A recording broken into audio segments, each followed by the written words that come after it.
මතයතුමාගේ සුවිශේෂයේ 9 වන පරිච්ඡේදයේ 18 වන වගන්තියේ සිට 26 වන වගන්තිය දක්වා උන්වහන්සේ මේ කරුණු කියමින් සිටියදී එක්තරා ප්‍රධානියෙක් අවුත් උන්වහන්සේ නැමද මාගේ දුව මේ දැන් මලාය. එහෙත් ඔබ වහන්සේ අවුත් ඈ මත අත තැබුව මැනව. එවිට ඇය ජීවත් වනු ඇතැයි කීය. ජේසුස් වහන්සේ නැගිට ඔහු පසුපස්සේ ගියසේක. උන්වහන්සේගේ ශ්‍රාවකයෝද එසේම කළහ. එවිට 12 වසක් මහලේ රෝගයෙන් පෙළුණු ස්ත්‍රියක් උන්වහන්සේ පසුපස්සේ අවුත් උන්වහන්සේගේ සලුවේ දාවල්ලට අත තැබුවාය. එසේ කළේ උන්වහන්සේගේ සලුවට පමණවත් අත තැබුවහොත් මට සුවය ලැබෙනු ඇතැයි ඈ සිතාගත් බැවිනි. ජේසුස් වහන්සේ හැරී ඈ දැක දියණියනි ධෛර්යය ගන්න. ඔබේ ඇදහිල්ල ඔබ සුවපත් කළේ යයි වදාළසේක. ඒ ස්ත්‍රිය ඒ මොහොතේ පටන් සුවපත් වූවාය. ජේසුස් වහන්සේ ප්‍රධානියාගේ ගෙට ඇතුළු වී නලාකාරයන්ද ഘോഷා කරමින් සිටි සමූහයාද දැක අහකට යන්න දැරිය මැරී නැත. ඈ නිදන්නී යයි වදාළසේක. එවිට ඔහු උන්වහන්සේට සරදම් කළහ. එහෙත් සමූහයා පිට කරනු ලැබූ පසු උන්වහන්සේ ඇතුළු වී ඇගේ අත ඇල්ලූසේක. දැරිය නැගිට්ටාය. මේ සිද්ධිය පිළිබඳ පුවත මුළු රට පුරා පතල විය. ප්‍රේමවන්ත සහෝදර සහෝදරියනි, අද දින ශුදෝ සභා මාතාව ශුදෝ මරිය ගොරෙට්ටි මුනිවරියගේ මංගල්‍ය සමරනවා. ඇය ප්‍රාණ පරිත්‍යාගී වරියක්. ප්‍රාණය ස්වාමින් වහන්සේ වෙනුවෙන් පූජා කළ තැනැත්තියක්. අද දවසේදී අපි හැම කෙනෙක්ම මරිය ගොරෙට්ටි මුනිතුමියගේ ඒ ජීවිතය වගේ අපගේ ජීවිතත් ඔසවා තබා ගන්නට ඕන. එසේ ඔසවා ගන්නට නම් අපි ස්වාමින් වහන්සේ තුල යැපෙන්නට ඕන. ස්වාමින් වහන්සේට සාක්ෂි දරන්නට ඕන. දිවි හිමියෙන් ස්වාමින් වහන්සේට සේවය කරන්නට ඕනේ. මරිය ගොරෙට්ටි කියන මේ පුංචි දැරිය තාමත්ම දුප්පත් පවුලකට තමයි උපත ලබන්නේ. ඒ අයගේ ජීවන වෘත්තිය උනේ ගොවිතැන. පුංචි කාලේ ඉඳලම බොහෝ ප්‍රශ්න මැද ඔවුන් ජීවත් වුණේ. ඇය ප්‍රථම වට දිව්‍ය සප්‍රසාද වහන්සේ ලබාගත් දවසේදී ඇය ජේසුස් වහන්සේට පොරොන්දුවක් වුණා. ඒ පොරොන්දුව තමයි ඇගේ ජීවිතය හැමදාම ස්වාමින් වහන්සේට අයිති කියන පොරොන්දුව.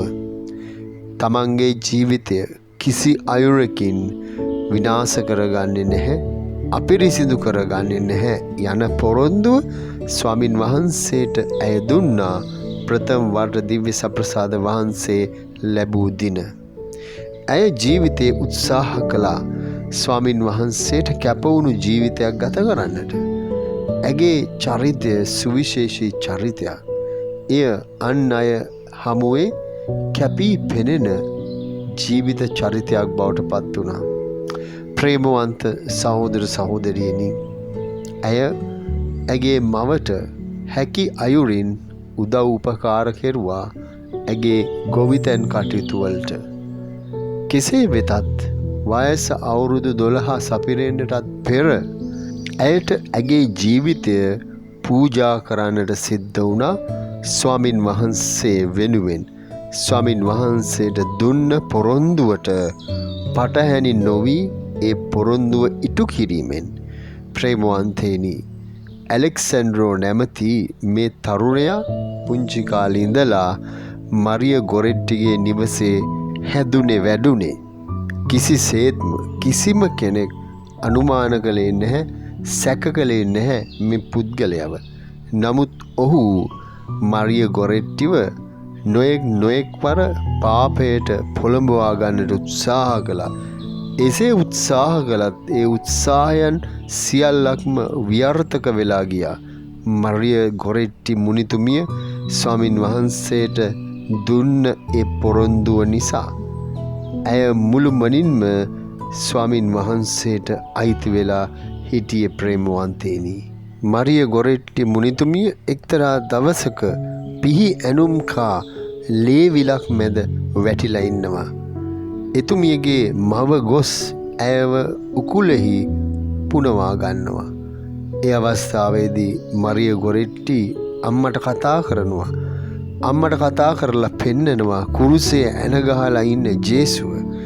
ඒ ජේසුව පෙන්නලා අම්මට කියනවා මේ මරිය ගොරෙට්ටි අම්මේ මම ජේසුට දුන්න පොරොන්දුව ඉෂ්ට කළා නේද? ප්‍රේමවන්ත සහෝදර සහෝදරියනි, වැදගත් වෙන්නේ අන්න එයයි. අපගේ ජීවිතවල අපි බොහෝ අවස්ථාවන් වල අභියෝග ප්‍රශ්න වලට මුහුණ දෙනවා. ඒ අභියෝග ප්‍රශ්න තර්ජන හමුවේ අපි විශ්වාසය පාවලා දෙනවද? මරිය ගොරෙට්ටි මුනිතුමිය කිසිම දවසක ස්වාමින් වහන්සේව පාවලා දුන්නේ නැහැ. ඇය ස්වාමින් වහන්සේව ආරක්ෂා කළා. එසේනම් අපි හැම කෙනෙක්ම දිව්‍ය සප්‍රසාද වහන්සේ ලබන සෑම දවසකම මතක තියා ගනිමු. ස්වාමින් වහන්සේට පොරොන්දුවක් වෙන්නට මරිය ගොරෙට්ටි මුනිතුමිය වගේ. ඒ වගේ මේ පොරොන්දුව අපගේ ජීවිතය අපි ඉෂ්ට කරන්නට ඕන. එවිටයි අපි හැම කෙනෙකුටම ඒ ලැබෙන සතුට, සාමය, ප්‍රීතිය නියමාකාරයෙන් භුක්ති විඳින්නට හැකි වෙන්නේ. අද සුවිශේෂය තුළ තවදුරටත් ස්වාමින් වහන්සේ ලෙඩුන්ව සුවපත් කරනවා. ඒ සුව කිරීම තුළ අපි දකින්නේ මේ මිනිසුන් තුළ තිබුණා වූ මහත් ශ්‍රද්ධාව. එසේනම් අපි හැම කෙනෙක්ම අද දවසේදී ස්වාමින් වහන්සේට යාඥා කරමු. අපගේ ජීවිතවල ස්වාමින් වහන්සේ පොරොන්දු වූ ඒ ප්‍රාතිහාර්ය ඉටු කරන ලෙස ස්වාමින් වහන්සේ වෙනුවෙන් ජීවිතේ සාක්ෂි දරන්නට කොතරම් ප්‍රශ්න අභියෝග ආවත්, ජීවිත තර්ජන ආවත්, මරිය ගොරෙට්ටි මුනිතුමිය වගේ නොසැලී අචල විශ්වාසයකින් යුතුව අපි ස්වාමින් වහන්සේ වෙත හැරෙමු. ස්වාමින් වහන්සේට සාක්ෂි දරමු. ස්වාමින් වහන්සේ අපි හැම කෙනෙක්ගේම ජීවිත ආරක්ෂා කරනවා. ස්වාමින් වහන්සේ ඔබ සමග වනසේක්වා. සියලු බලති දෙවි මහුත්තමයාණන් වන පියානෝද පුත්‍රයානෝද ශුද්ධාත්මයානෝද ඔබ ආශිර්වාද කර ආරක්ෂා කරන සේක්වා.